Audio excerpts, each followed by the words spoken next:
Hi everybody, it's Lauren. Welcome back to my channel. In today's video, I have my January book haul for you guys.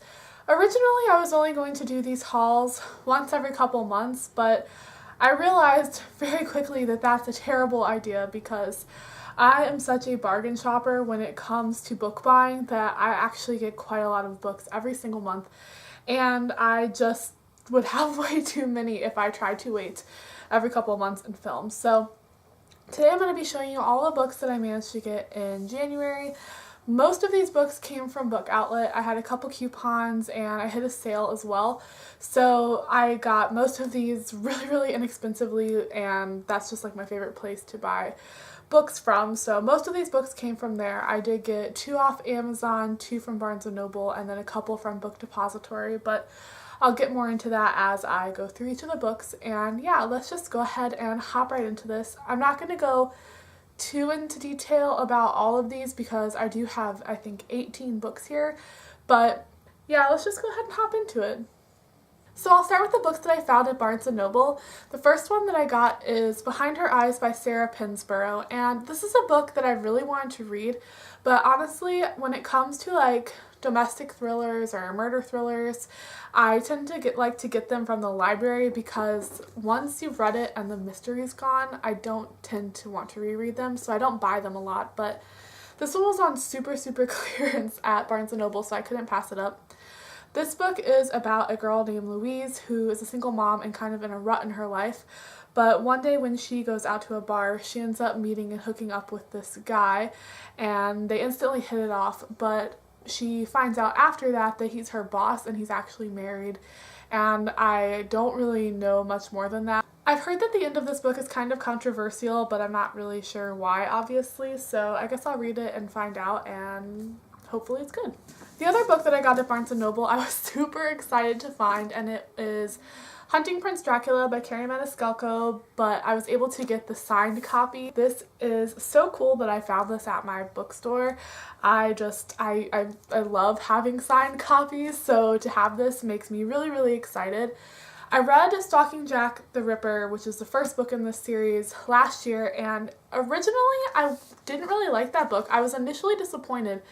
But as I sat and thought about it, I realized that's because I went into that book with really high expectations that realistically probably were not going to be met. I had wanted, like, basically, I guess, Jack the Ripper encyclopedia out of that book, and that was my bad. So as I sat and thought about it, I realized I really ended up liking that book more than I thought I did, and so I decided to go ahead and pick up the sequel, and to have the signed copy is just really exciting.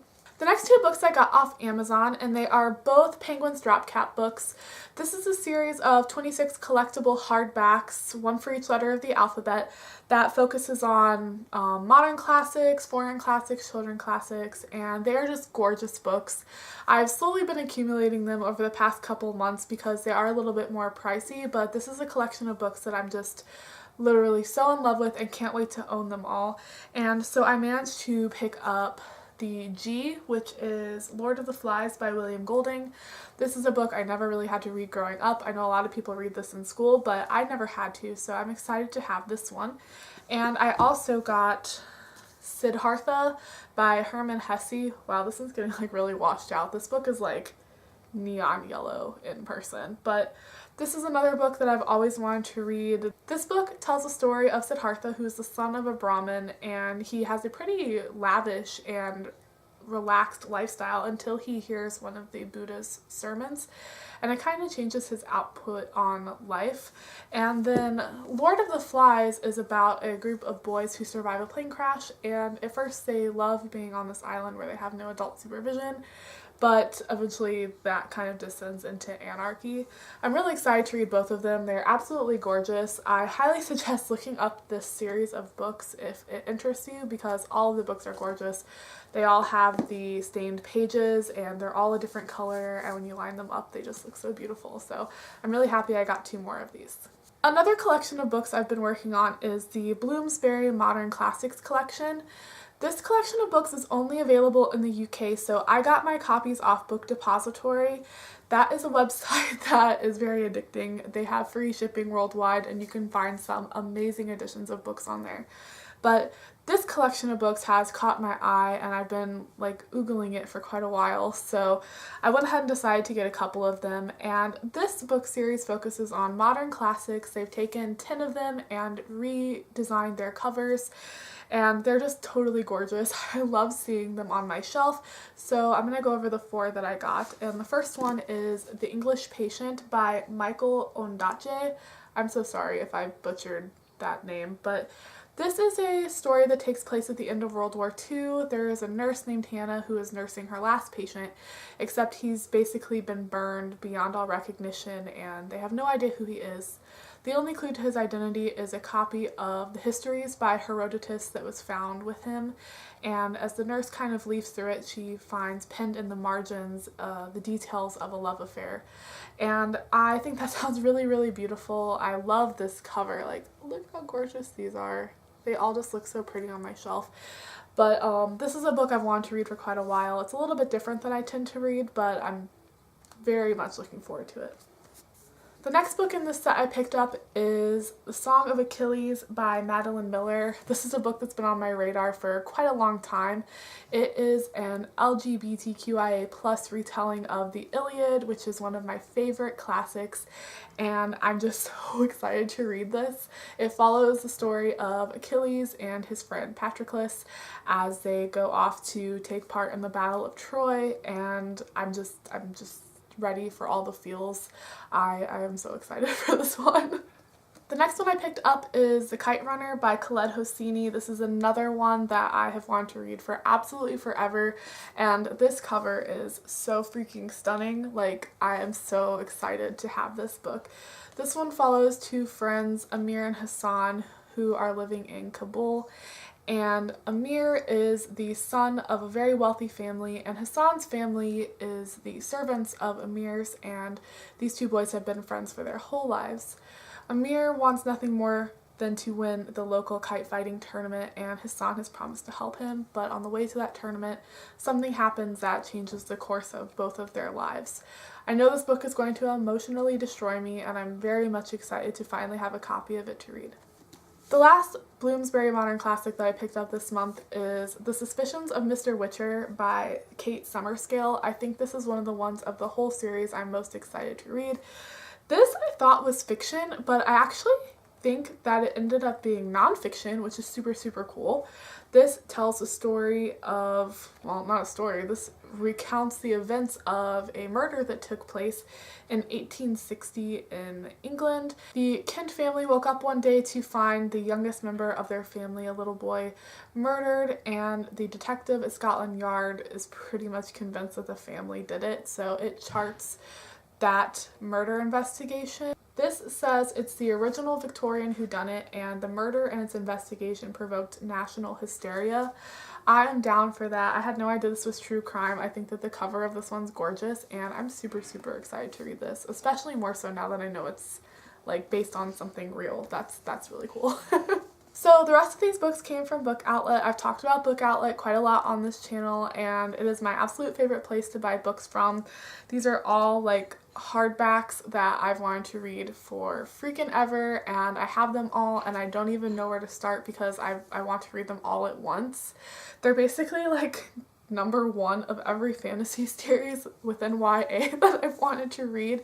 So I'm really, really excited to have all of these, and yeah, let me just go ahead and start showing you guys. The first one I have here is Daughter of the Pirate King by Tricia Levenseller. I've actually already started this one and I'm loving it. It is so much fun. This book follows a girl named Alosa who is the daughter of the Pirate King, and she is so sassy. She is basically like a female Jack Sparrow. She is tasked by her dad to find this treasure map, and how she goes about doing that is she allows herself to get caught by her enemies so she can search their ship. This book is proving to be such a fun adventure, and I'm really, really loving it, and I'm so glad that I found it on that website because I've wanted to read it forever. Next, I picked up Reign of Shadows by Sophie Jordan. This is a Rapunzel retelling, and I am really excited about that because I don't think I've ever read a Rapunzel retelling, and that just makes me super excited because that's something really different. I've read tons of like Cinderella and Beauty and the Beast retellings, but not Rapunzel. I believe our main character is the long lost princess of this kingdom that was plunged into darkness when this eclipse overtook the whole world, and she's been locked away in this tower, obviously to keep her safe. One day, a man comes to her tower looking for a place where the sun still shines, and I think that they stage an escape or something from there. I don't really know, but I'm really excited to read this one. Rapunzel retelling sounds really cool, and I think that it's going to be really awesome.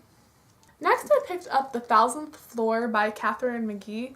This is basically a near future version of Manhattan where there's a tower with 1,000 floors, and where you live determines your social status. We're following a couple different characters of varying social classes, and this book was basically described to me as futuristic Gossip Girl. Now, normally that's not the type of book that I would pick up, but every once in a while I get in a mood where I just want to read something that's really cheesy and full of like petty drama. So I'm hoping that this fills that bill when I get into that kind of mood, and I'm really looking forward to reading it. And the cover is like totally beautiful as well, so I'm excited about this one. Next, I have The Valiant by Leslie Livingston. This is a book that takes place in ancient Rome. Our main character's father was a Celtic king who was overthrown by Caesar, and so obviously she has quite a lot of animosity towards him. But she ends up being kidnapped, I think, by Caesar and forced to fly as a gladiatrix, which is totally awesome. They've actually uncovered evidence recently that there were female gladiators, so this is super cool and I can't wait to read it. I think that it has the potential to have a really like awesome main character, so I'm really excited about this one. Next, I picked up And I Darken by Kiersten White. All I really know about this book is that it is a gender-bent Vlad the Impaler retelling, where our Vlad character is actually a girl, and her brother are forced to leave their homeland of Wallachia to go live in the Ottoman Empire. I've heard that the main character in this book is freaking brutal and really violent, and I am down for that, which sounds kind of messed up actually, but I am really excited to read this. I think Vlad the Impaler is a very interesting character, and I'm kind of very curious to see how this book kind of fits into the overarching scheme of his life, or where the inspiration from it comes. I think it's going to be really good, and again, the cover, beautiful. So next I picked up this completely random standalone called Hearts and Other Body Parts by Ira Bloom. I've never seen anyone talk about this. No one I follow on Goodreads or any other like bookish social media has ever talked about it. And honestly, I don't know what this book is about at all. The synopsis is kind of strange.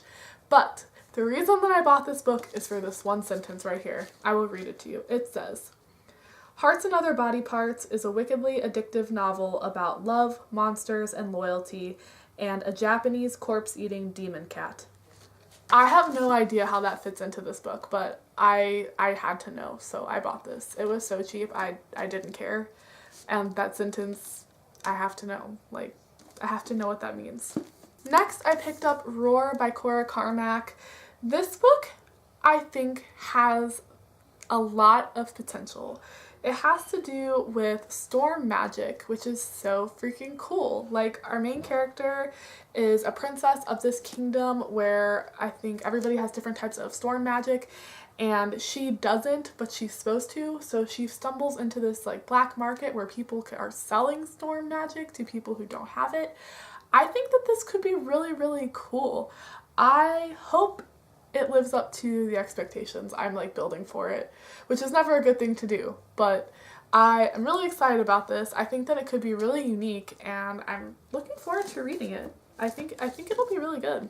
Next, I have The Bone Witch by Rin Chupeco. This sounds so good. It is about a girl who has necromancy abilities, and she accidentally brings her brother back from the dead, and so she's like exiled along with her like now real live brother to learn how to control her necromancy abilities. That sounds awesome. Like, no one ever writes about necromancy, and I think it's super cool. So I'm really hoping that this lives up to my expectations. This sounded like really awesome. I am here for necromancy. That sounds awful. So the next book I found on Book Outlet was literally the reason I placed the Book Outlet order. They had one in stock and I was like, boom, getting it, placing this order right now. I had been really anticipating this book and everybody else was too, and then people started reading it and it started getting really like mixed reviews, and that scared me. But when I found it on Book Outlet for like $5, $6, I was like, okay, well, you can risk that. So I picked up An Enchantment of Ravens by Margaret Rogerson. This book has the best sounding synopsis. It follows a girl who's a painter and she paints pictures for the Fae who can't create any kind of art or music or anything like that. They have to rely on humans to do it. And she gets commissioned to paint the Autumn Prince's portrait, but she paints him with human sorrow in his eyes, which is like a crime punishable by death.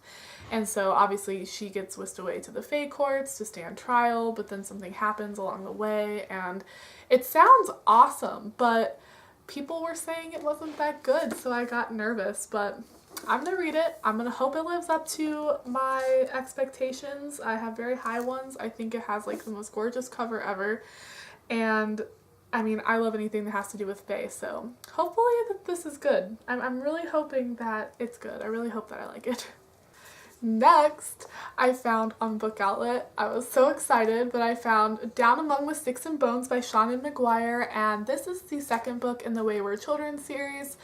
I read Every Heart a Doorway last year. It ended up being my favorite book, surprisingly, that I read in 2017, and I like couldn't wait to get the second book. This one is a prequel. It follows two of the characters from the first book during their time in their portal world, and I mean, honestly, these were not the two characters that I wanted a spin-off of, but I will take what I can get because that book was so good, so beautiful. I loved it so much, and I just want to read more of Seanan McGuire's writing. It was so beautiful. Like, I loved it so much. So I have a feeling I'm still going to love this, whether these are my two favorite characters or not. So yeah, that is all the books that I bought in January. Don't judge me too harshly. I know it's quite a lot, but I did get most of them for less than $5. I think the only ones I paid more than that for were the collectibles editions and the signed copy from Barnes & Noble. But either way, I hope you enjoyed this haul. I really love doing these and watching these because it exposes me to so many different titles very rapidly, which is just a lot of fun and gives me so many new books to check out. So I hope that you found this informative and fun. If you did, please don't forget to give it a thumbs up. It lets me know I'm doing a great job, and it also helps others find the video. Please let me know down below what's a book that you hauled recently that you're really excited to read. I would love to know so I can add to my massive TBR that's already crying and being crushed under its own weight. Also, don't forget to subscribe to me and my channel if you'd like to stay up to date with me and all of my future videos. I love all of you guys so much. I hope you're all having a fabulous day. Happy reading, and I'll see you guys all very soon.